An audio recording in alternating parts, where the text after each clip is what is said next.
ከውጊያው በኋላ አሁን 4 ዓመት 5 ዓመት ይሆናል ወልቃይት ከትግራይ ከተነጠለ።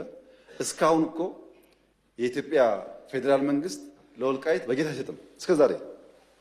ይሄ ትክክል አይደለም።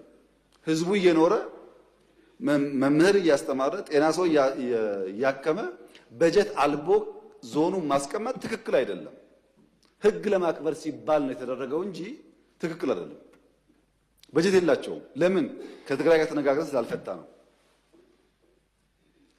እኛ አሁን ያለን አቋም የወልቃይት ጉዳይም ይሁን በጎንደርም ጥያቄ ያለው ሰው ይሁን በአዲስ አበባም ጥያቄ ያለው ሰው ይሁን ኢትዮጵያዊ እስከሆነ ድረስ ተነጋግረን በሰላማዊ መንገድ በህዝበ ውሳኔ መልስ ሊያገኝ ይችላል። ለዚህ መዋጋት አያስፈልገንም። ግጭት አያስፈልገንም። ህዝብ ማስቸገር አያስፈልገንም። የኛ አቋም እሱ ነው። ኢትዮጵያ ቀይ ባህር አይገባትም የሚለውን አልሰማንም። አንድ ተማሪ በፊዚክስ ክፍለ ጊዜ ዘግይቶ ወደ ክፍል ይመጣል። የፊዚክስ መምህራን እንደምታውቋቸው ናቸው። የነሱን ክፍለ ጊዜ ማርፈድ ነውር ብቻ ሳይሆን ወንጀል አድርጎ ያስባሉ። በአማርኛ ክፍለ ጊዜ እንደምን ይገባል፣ በጂኦግራፊ እንደምን ይገባል። ፊዚክስ ማትስ ሲሆን ግን መምህራኖቹ አያስጠጉም። ታውቃላችሁ።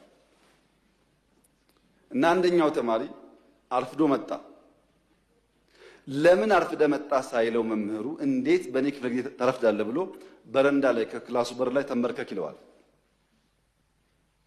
ተማሪ ተንበርክኮ ፔሪዮዱ ያልቅና ደውል ሲደወል መምህሩ ሲወጣ ተማሪ ዘሎ ይገባል ወደ ክፍሉ። ሲገባ ብላክቦርድ ላይ 2 ጥያቄዎች ያያል። ሆምወርክ መስሎት እንዳያመልጠው ቶሎ ይጽፋል። ጊዜ አልነበረውም። የሚቀጥለው አስተማሪ ገብቶ እንዳያጠፋበት በፍጥነት ጥያቄውን ጽፎ ሲጨርስ ሁለተኛው መምህር ገባ እና ቀጠለ ትምህርቱ። ቀኑ ዓርብ ዕለት ነበረ። ታውቃላችሁ እንኳን ሙሉ ፔሪየድ 10 ደቂቃ 20 ደቂቃ ስታረፍዱ በጣም ብዙ የቀረባችሁ ስለሚመስላችሁ ጭንቀት አለው እና ልጁ ቤት ሲገባ ሆምወርክ ነው ብሎ ለይቱ ሙሉ ሲቆፍር አደረ። አልቻለም። ቅዳሜ ሙሉ ቀን ቆፈረ። አልቻለም። ቅዳሜ ያደረበት አልቻለም። እሁድ ዋለበት አልቻለም። እሁድ አጋማሽ ለሊት ላይ አንዷን ጥያቄ መለሳት። አንዷን መልሶ አንዱ ከበደው።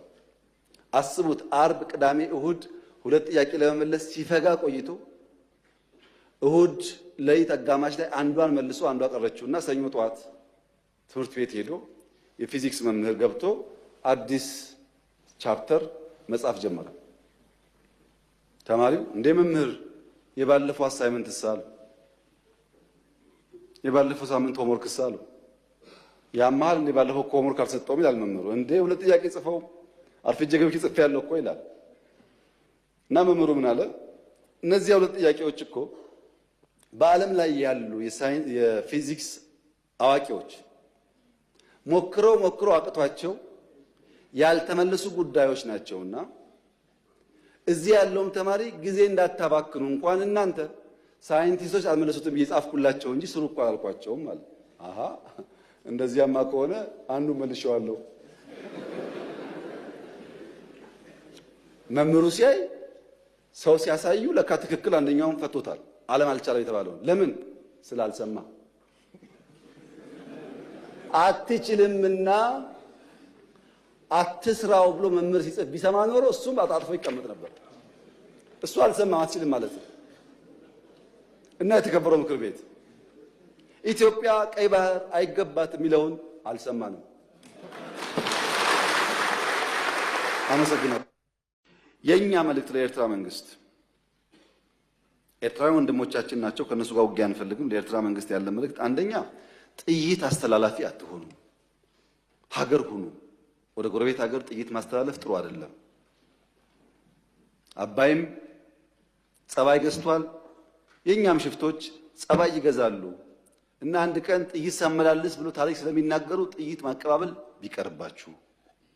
ስለማናቅ አይደለም፣ እናያችኋለን። ህገወጥ የሰዎች ዝውውር ቢቀር። ተጨናንቀናል። ከተማ ውስጥም እንደምታዩት የሚመጣ ሰው ካለ በህጋዊ መንገድ ቢመጣ። ህገወጥ ንግድ ቢቀር፣ ፎርጅድ ብር ቢቀር፣ አሜሪካ አስቀምጣቸው የምትሰሯቸው ብላክ ማርኬት ማሳደግ ቢቀር። እንደ ጎረቤት ብንተሳሰብ ህጋዊነት ከተከተል በንግዱም በሚፈናቀለው ጥይት ማቀበሉን ከተዋችሁ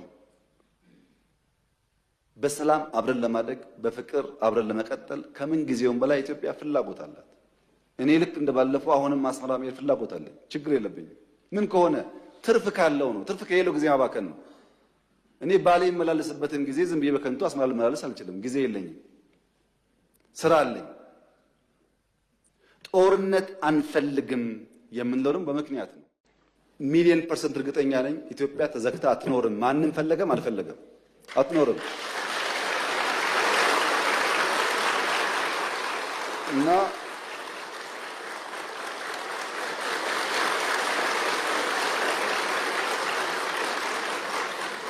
አንደኛው ችግር ትርክት ነው። የማይገባቸውን ህግ የማይፈቅድላቸውን እንደዚህ የማያደርግላቸውን ጠየቁ። የትኛው ህግ ከወሰደው በኋላ ነው የጠየቅነው? ትርክቱ መፈተሽ ያስፈልጋል። ሁለተኛው ኢትዮጵያ ካደገች ብሎ የሚሰጉ ሰዎች ደግሞ አሉ። ሀገራት ኢትዮጵያ ኦልሬዲ ትልቅ ናት እኮ። የት ነው የምታድገው? በአፍሪካ ሁለተኛው ትልቁ ፖፑሌሽን እኮ ናት። በዓለም እኮ 10ኛዋ ናት። ትልቅ ናት። በነገራችን ላይ በየአመቱ ኢትዮጵያ 3 ሚሊዮን ሰው ገደማ ትጨምራለች። በየአመቱ አንዳንድ ኤርትራ ትጨምራለች።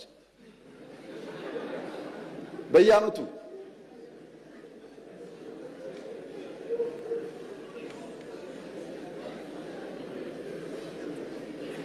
እና ኢትዮጵያ በየአመቱ ሀገር እየጨመረች ትልቅ የሆነች ሀገር ካደገች ምን ትሆናለች ከተባለ ካደገች ታግዛለች። ሌላ የምታደርገው ነገር የለም። ካደገች ትረዳለች። አሁን እኮ እያደረገች ነው። ስንትና ስንት ስደተኛ ተሸክመን የለም እንደዚህ ዛሬ ሳናድግ። ይሄ ስጋት ችግር አለበት እና የኛ ጎረቤቶች በሰላም መኖር እንደምንፈልግ ማወቅ አለባቸው። ታዲያ ለምንድን ነው ከኤርትራ ጋር የተጀመረው ጉዳይ ፈርለቆ የወጣው ያላችሁ እንደሆነ ፕሪቶሪያ ነው። በወደቡም ስለምን ነበር፣ በልማቱም ስለምን ነበር፣ ስንለማመጥ ነበር፣ በጣም ስንለምን ነበር። ከዛ ነገ ይሆናል ብለን ግን ፕሪቶሪያ ስንፈራረም ትክክል አይደለም። ለምን ይቆማል? ቲፒኤልኤፍም ትግራይም ተጠቅልለው ካልጠፉ ቀጠናው ሰላም አያገኝም። እኛ እኮ ህዝባችን ናቸው፣ ልብ ከገዙ እንዲጠፉ አንፈልግም አልና አቆምን። በዚህ በኩል ማስቀጠል ሲያቅታቸው በዚያ በኩል ጀመሩ። አሁን ዋና ጉዳይ ጭቅጭቅ ውስጥ ግቡ ነው፣ ሳትዋጉ አትቀመጡ ነው።